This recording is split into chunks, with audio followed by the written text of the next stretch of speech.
Ajikad Mali, dans son combat pour la démocratie et la bonne gouvernance, s'est impliqué dans le processus électoral des élections législatives de mars 2020.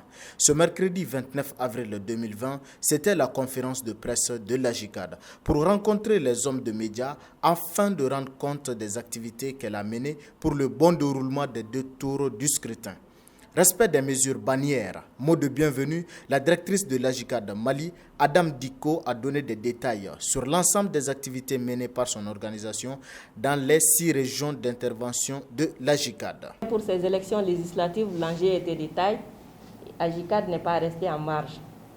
Nous avons participé pleinement à ces élections, pas que le jour du scrutin. Nous avons participé à tout le processus électoral, c'est-à-dire le préélectoral, l'élection proprement dite, et nous prévoyons aussi des actions pour le post-électoral.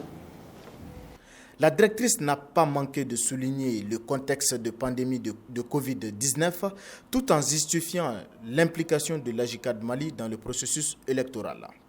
Mais cette fois-ci, avec la situation de coronavirus, nous avons véritablement limité les contacts avec les personnes et nous nous sommes focalisés sur tout ce qui est les campagnes digitales pour sensibiliser les citoyens à sortir aller retirer leurs cartes d'électeurs.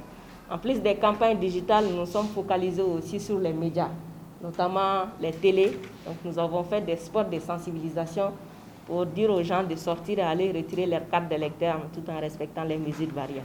À la fin de la conférence de presse, Adam Diko a soumis des recommandations aux différents acteurs qui interviennent dans les élections au Mali. Parmi ces recommandations, il y a des recommandations quand même assez phares, notamment pour le gouvernement, donc la préservation des droits des électeurs et des candidats pour leur sécurisation et la garantie de l'égalité des chances entre les candidats. Donc la transparence du processus électoral, la prise de mesures pratiques afin de faciliter l'accès au bureau de vote par des personnes vivant avec un handicap, parce que nous avons constaté que dans beaucoup de bureaux de vote, les mesures n'étaient pas prises pour permettre aux personnes handicapées ou les personnes âgées d'avoir facilement accès à leur bureau de